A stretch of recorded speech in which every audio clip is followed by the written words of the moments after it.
ಹೌದಾ? ಹೌದು. ಆ್ಯಕ್ಚುಲಿ ತುಂಬ ಖುಷಿ ಆಗ್ತಾ ಇದೆ. ತುಂಬ ದಿನದ ಮುಂಚೆನೇ ಮಾಡಬೇಕಿತ್ತು. ಬಂದಿದ ತಕ್ಷಣ ನಾನು ನನ್ನ ಫ್ಯಾನ್ಸ್ನ ಭೇಟಿ ಆಗಬೇಕು ಅನ್ನೋದೇ ನನ್ನ ವಿಷಯ ಆಗಿತ್ತು.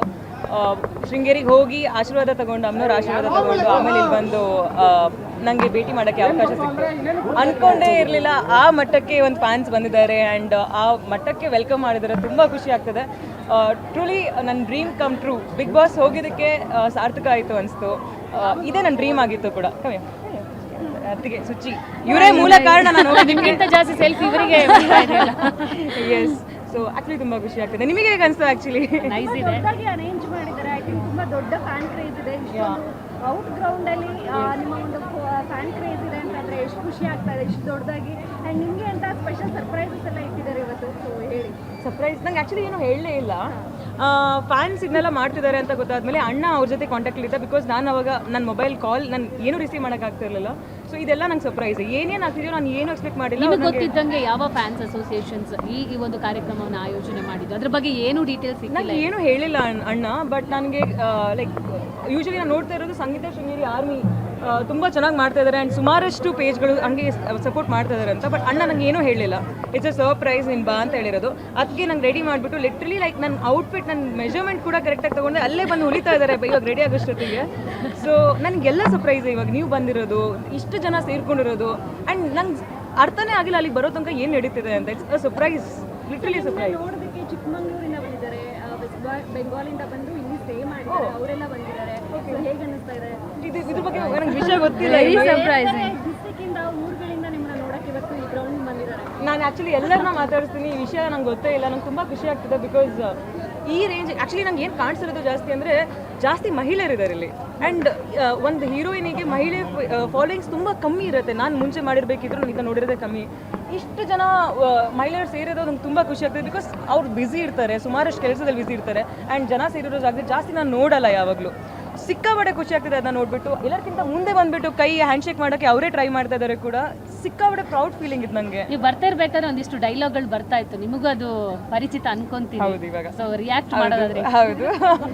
ಸೊ ನಾನು ಬಂದ ತಕ್ಷಣ ಎಲ್ಲರೂ ಹೌದಾ ಹೌದಾ ಅಂತ, ನಾನು ಹೌದು ಹೌದು ಅಂತಿದ್ದೀನಿ. ಆ್ಯಕ್ಚುಲಿ ನಿನ್ನೆ ಮೈಸೂರಿಗೆ ಹೋಗಿದ್ದೆ. ಅಲ್ಲಿ ಹೋಗಿರ್ಬೇಕಿದ್ರು ಕೂಡ ನಾನು ಒಂದು ಕಡೆ ನೀವೆಲ್ಲ ಈಗ ನಿಂತ್ಕೊಂಡಿದ್ರೆ ಯಾರಿಗೂ ಫೋಟೋ ಸಿಗೋದಿಲ್ಲ ಅಂತ ಹೇಳಿದೆ. ಅದಕ್ಕೆ ಅವ್ರು ಹೌದಾ ಅಂದ್ರೆ ಹೌದು ಅಂದೆ. ಅಯ್ಯೋ ನನ್ನ ಡೈಲಾಗೇ ನನಗೆ ಬಂತಲ್ಲ ಅಂತ ಅಂದ್ಕೊಂಡೆ. ಸೊ ಆ್ಯಕ್ಚುಲಿ ಒಂದು ನೆಕ್ಸ್ಟ್ ಲೆವೆಲಿಗೆ ಫ್ಯಾನ್ ಬೇಸ್ ಕ್ರಿಯೇಟ್ ಆಗಿದೆ. ಈ ರೇಂಜಿಗೆ ಕ್ರೇಜು ನಾನು ಯಾವತ್ತೂ ಇದ್ರ ಹಿಂದೆ ನೋಡಲಿಲ್ಲ. ಅಂದರೆ ತುಂಬ ಕಮ್ಮಿ ಈ ಥರ ಡೈ ಹಾರ್ಟ್ ಫ್ಯಾನ್ಸ್ ಇರೋದು. ತುಂಬ ಖುಷಿ ಆಗ್ತಾ ಇದೆ ಅದಕ್ಕೆ ನನಗೆ. ಸೊ ನಿಮ್ಮ ಬಿಟ್ಟು ಇವ್ರಿಗೆ ಕೇಳ್ತಾ ಇದ್ದೀನಿ. ಸೊ ನೀವು ಅರೇಂಜ್ ಮಾಡಿರೋದ್ರಿಂದ ಬೆಂಗಳೂರಲ್ಲಿರುವಂಥ ಅಭಿಮಾನಿಗಳು ಮಾತ್ರ ಬಂದಿದ್ದಾರೆ. ಸೊ ಶೃಂಗೇರಿಯಲ್ಲಿ ಇರ್ಬೋದು ಅಥವಾ ಬೇರೆ ಬೇರೆ ಡಿಸ್ಟ್ರಿಕ್ಟ್ಗಳಲ್ಲೇ ತುಂಬ ಜನ ಅಭಿಮಾನಿಗಳಿದ್ದಾರೆ. ಸೊ ಅವ್ರನ್ನ ಯಾವ ಥರ ಅಂದರೆ ಅವ್ರಿಗೆ ಯಾವಾಗ ಸಂಗೀತವ್ರನ್ನ ತೋರಿಸ್ತೀರಾ? ಅವ್ರ ಜೊತೆ ಫೋಟೋ ತೆಗಿಸ್ಬೇಕು ಅಂತ ಆಸೆ ಇರುತ್ತೆ. ಆ್ಯಕ್ಚುಲಿ ಎಲ್ಲ ಕಡೆ ಪ್ಲ್ಯಾನ್ ಮಾಡ್ತಾ ಇದ್ದೀವಿ ಒಂದೊಂದೇ. ಸೊ ಮೈಸೂರು ಆಯಿತು, ಶೃಂಗೇರಿ ಆಯಿತು, ಈಗ ಬೆಂಗಳೂರಲ್ಲಿ ಮಾಡ್ತಾ ಇದ್ದೀವಿ. ಸೊ ಇಷ್ಟು ಜನ ಫ್ಯಾನ್ಸ್ ನೋಡಿ ನಿಜವಾಗ್ಲೂ ಖುಷಿ ಆಗ್ತಾ ಇದೆ. ಎಲ್ಲರಿಗೂ ಥ್ಯಾಂಕ್ ಯು ಅಂತ ಹೇಳ್ತೀನಿ. And she so blessed to have these kind of people. ನಿಜವಾಗ್ಲೂ ಖುಷಿ ಆಗ್ತಾ ಇದೆ. ಸೊ ಸಂಗೀತ ಅವರ ಜೊತೆಗೆ ನಿಮ್ಮ ಹೆಸರು ರಿಜಿಸ್ಟರ್ ಆಗಿದೆ, ನಿಮ್ಮ ಜೊತೆ ಸೆಲ್ಫಿ ತೆಗಿತಿದ್ದಾರೆ. ಸೊ ಹೆಂಗೆ ಅನಿಸುತ್ತೆ ಫೀಲು? ಖುಷಿ ಆಗ್ತಾ ಇದೆ. ಒಂದೊಂದ್ಸತಿ ಭಯ ಆಗುತ್ತೆ, ಅಯ್ಯೋ ನಂಗೆ ಇದು ಮೀಡಿಯಾ ಎಲ್ಲ ಗೊತ್ತಿಲ್ಲ ಅಂತ. And it's different feel actually. ಚೆನ್ನಾಗಿ ಅನ್ನಿಸ್ತಾ ಇದೆ. ಓಕೆ ಸಂಗೀತ ಅವರೇ, ಏನು ಹೇಳ್ತೀರಾ? ಮುಂದೆ ಯಾವ ಥರ ಈಗ ಅಭಿಮಾನಿಗಳು ನಿಮ್ಮ ಜೊತೆ ಇದ್ದಾರೆ, ಸೊ ಮುಂದಿನ ಪ್ರಾಜೆಕ್ಟ್ ಬಗ್ಗೆ ಆಗಿರ್ಬೋದು, ಮುಂದೆ ಯಾವ ಥರ ಇರ್ತೀರಾ ಅಂತ? ನಾನು ಚಾರ್ಲಿ ಸೈನ್ ಮಾಡಿದಾಗ ಇನ್ನು ಎಕ್ಸಾಕ್ಟ್ಲಿ ಚಾರ್ಲಿ ಸೈನ್ ಮಾಡಿದಾಗ ಮತ್ತು ಲಕ್ಕಿ ಮ್ಯಾನ್ ಕೂಡ ಹಿಟ್ ಆದಾಗ ನಂಗೆ ಒಂದೇ ಒಂದು ಅನ್ಸಿದೆ ಏನು ಅಂದರೆ, ಈಗ ಅಭಿಮಾನಿಗಳು ನಮ್ಮನ್ನ ನಂಬಿದ್ದಾರೆ. ಅವ್ರನ್ನ ನಂಬಿಟ್ಟೆ ನಾವು ನೆಕ್ಸ್ಟ್ ಪ್ರಾಜೆಕ್ಟ್ ಕೂಡ ಮಾಡಬೇಕು. ಅವರ ನಂಬಿಕೆಗೆ ಯಾವತ್ತೂ ದ್ರೋಹ ಆಗಬಾರ್ದು ಅಂತಾನೆ. ಸೊ ನನ್ನ ಆಯ್ಕೆಗಳು ಯಾವತ್ತೂ ಕೂಡ ಲಿಮಿಟೆಡ್ ಆಗಿತ್ತು. ಮುಂಚೆನೂ ತುಂಬ ಟೈಮ್ ತಗೊಂಡಿದ್ದೆ ಸೆಲೆಕ್ಟ್ ಮಾಡೋದಕ್ಕೆ. ಬಟ್ ಇವಾಗ ನನಗೆ ಅನಿಸ್ತಾ ಇದೆ ನಂಗೆ ಇನ್ನೂ ಜಾಸ್ತಿ ರೆಸ್ಪಾನ್ಸಿಬಿಲಿಟಿ ಇದೆ. ಅವ್ರನ್ನ ಎಂಟರ್ಟೈನ್ ಮಾಡ್ತಾ ಇರೋದೇ ನನ್ನ ರೆಸ್ಪಾನ್ಸಿಬಿಲಿಟಿ ಅಂತ. ಸೊ ಆದಷ್ಟು ನನ್ನ ಕಡೆಯಿಂದ ಸಿನಿಮಾಸ್ ನಾನು ಸೈನ್ ಮಾಡೋಕ್ಕೆ ಟ್ರೈ ಮಾಡ್ತೀನಿ. ಈ ಸಲ ಕಮ್ಮಿ ಪ್ರಾಜೆಕ್ಟ್ಸ್ ಎಲ್ಲ ಇದನ್ನು ಜಾಸ್ತಿ ಮಾಡಿಬಿಟ್ಟು ಪ್ರತಿ ವರ್ಷ ಒಂದು 3-4 ಮೂವಿ ಆದರೂ ರಿಲೀಸ್ ಆಗಬೇಕು ನಂದು ಅನ್ನೋ ರೀತಿ ನಾನು ಪ್ರಾಜೆಕ್ಟ್ ಸೆಲೆಕ್ಟ್ ಮಾಡ್ತೀನಿ. ಬಟ್ ಅವ್ರಿಗೆ ಖುಷಿ ಆಗಬೇಕು, ಆ ಥರ ಪ್ರಾಜೆಕ್ಟ್ಸ್ ಇರಬೇಕು. ನಾನು ವೆರಿ ಥ್ಯಾಂಕ್ಫುಲ್. ಅಣ್ಣ ಆ್ಯಕ್ಚುಲಿ ಎಲ್ಲರ ಜೊತೆ ಕಾಂಟ್ಯಾಕ್ಟ್ಲಿದ್ದು, ಅಂದರೆ ಲಿಟ್ರಲಿ ಮೈಸೂರಿಂದ ಶೃಂಗೇರಿಗೆ ಹೋಗ್ತಿರ್ಬೇಕಿದ್ರೆ ಇನ್ನೊಂದು ವಿಷಯ ಗೊತ್ತಾ, ನಾನೇ ಡ್ರೈವ್ ಮಾಡ್ಕೊಂಡು ಹೋಗಿದ್ದೆ. ನನಗೆ ಲಾಂಗ್ ಡ್ರೈವ್ ಹೋಗಬೇಕು ಅಂತ ತುಂಬ ಆಸೆ ಇತ್ತು. ಅಣ್ಣ ಅದಕ್ಕೆ ಕೂರಿಸ್ಕೊಂಡು ಲಾಂಗ್ ಡ್ರೈವ್ ಹೊಟ್ಟಿರೋದು. ಶೃಂಗೇರಿಗೆ ಹೋಗಿ ಶೃಂಗೇರಿಯಿಂದ ಮೈಸೂರು ಹೋಗಿ ಮೈಸೂರಿಂದ ಬೆಂಗಳೂರಿಗೆ ಬಂದಿರೋದು. ತುಂಬ ಖುಷಿ ಇದೆ. ಆ ಇಡೀ ಜರ್ನಿನಲ್ಲಿ ಇವನು ಫುಲ್ ಕಾಲಲ್ಲಿದ್ದ ಆ್ಯಂಡ್ ಎಲ್ಲರ ಜೊತೆ ಕೋಆರ್ಡಿನೇಟ್ ಮಾಡ್ತಿದ್ದಾನೆ. ವಿಷಯ ಏನು ಅಂತ ನಂಗೆ ಗೊತ್ತಾಗ್ತಿಲ್ಲ. ಲೈಕ್ ಸೀಕ್ರೆಟಾಗಿ ಮಾಡ್ತಾ ಇದ್ದಾರೆ, ಒಂದು ಮಿಷನ್ ಟೈಪು. ನಂಗೆ ಸಡನ್ನಾಗಿ ಲೈವ್ ಹೋಗು, ಈಗ ಬರ್ತಿದ್ದೀನಿ 2:30 ಅಂತ ಹೇಳು ಅಂತ ಹೇಳಿದ್ರು. ಇದೆಲ್ಲ ನಂಗೆ ದೊಡ್ಡ surprise. And I am really excited ಇವಾಗ ಮುಂದೆ ಏನಾಗುತ್ತೆ ಅಂತ. ನಾವು ಒಂದು ವಿಷಯ ಕೇಳ್ಪಟ್ಟಿದ್ದ ಶೃಂಗೇರಿ ಸ್ಕೂಲ್ಗೆ ನೀವು ನಿಮ್ಮ ಬಿಗ್ ಬಾಸ್ ಹಣವನ್ನು ಒಂದು ಕಂಪ್ಯೂಟರ್ ಕೊಡಿಸೋದ್ರ ಮೂಲಕ ದಾನ ಮಾಡಿದ್ದೀರಾ ಅಂತ ಹೇಳ್ಬಿಟ್ಟು ಸೊ ಅದ್ರ ಬಗ್ಗೆ ಹೇಳಿ. ತುಂಬಾ ಖುಷಿ ಕೊಡುವಂಥದ್ದು ಇದು ಸಂಗೀತ ಶೃಂಗೇರಿ ಅಭಿಮಾನಿಗಳಿಗೆ. ಸೊ ಏನಂತ ಹೇಳ್ತೀರಾ ಇದ್ರ ಬಗ್ಗೆ? ಆ್ಯಕ್ಚುಲಿ ಮುಂಚೆನೇ ನಂಗೆ ಮಾಡಬೇಕು ಅಂತ ಇತ್ತು, ಬಟ್ ಯಾವತ್ತೂ ಕೂಡ ಲೈಕ್ ವಿನ್ನಿಂಗ್ ಅಮೌಂಟ್ ರೀತಿ ಒಂದು ಯಾವುದೋ ಅಮೌಂಟ್ ಬಂದಿರಲಿಲ್ಲ ನನಗೆ. ಆಲ್ಮೋಸ್ಟ್ ಆಗಿಬಿಡ್ತಿತ್ತೇನೋ.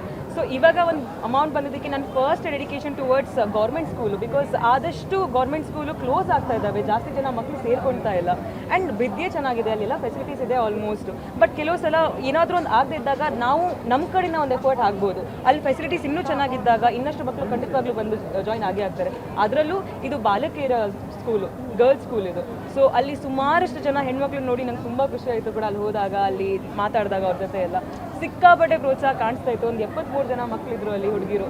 ಅವರಲ್ಲಿ ಇರೋವಂಥ ಒಂದು ಸ್ಪಿರಿಟ್ನ ನೋಡಿ ನನಗೆ ಇನ್ನಷ್ಟು ಸ್ಕೂಲಿಗೆ ಇದು ಮಾಡಬೇಕು ಅಂತ ಅನಿಸ್ತು. ಇದೇ ರೀತಿ ಸುಮಾರಷ್ಟು ಜನ ಅವ್ರವ್ರ ಕಡೆಯಿಂದ ಅವ್ರು ಕಾಂಟ್ರಿಬ್ಯೂಟ್ ಮಾಡ್ತಾ ಹೋದರೆ ನಮ್ಮ ಗೌರ್ಮೆಂಟ್ ಸ್ಕೂಲು ಉಳಿತವೆ ಆ್ಯಂಡ್ ತುಂಬ ಒಳ್ಳೆಯದಾಗುತ್ತೆ ನಮ್ಮ ರಾಜ್ಯಕ್ಕೆ. ಶೃಂಗೇರಿಯಲ್ಲಿ ಹೇಗಿತ್ತು ಮ್ಯಾಮ್ ರೆಸ್ಪಾನ್ಸ್ ನಿಮ್ಮ ಹುಟ್ಟೂರು?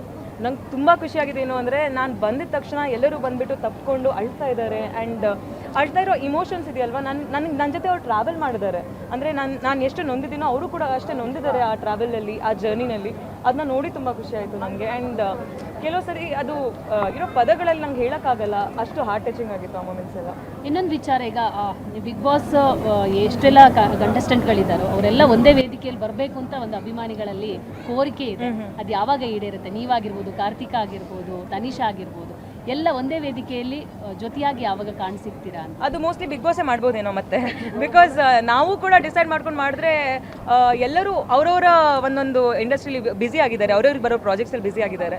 ಸಹಜವಾಗಿ ನಾವು ಮನೆ ಒಳಗೂ ಅದೇ ಮಾತಾಡಿದ್ವಿ. ಮೋಸ್ಟ್ಲಿ ಬಹುಶಃ ನಾವೆಲ್ಲರೂ ಒಟ್ಟಿಗೆ ಸೇರ್ಕೊಳ್ಳೋಕ್ಕೆ ಚಾನ್ಸೇ ಇಲ್ವೇನೋ ಅಂತ. ಸೇರ್ಕೊಂಡ್ರೆ ತುಂಬ ಚೆನ್ನಾಗಿರುತ್ತೆ. ನೋಡೋಣ, ಮಾತಾಡ್ಕೊಳ್ಳೋಣ, ಆಮೇಲೆ ನೋಡ್ತೀವಿ.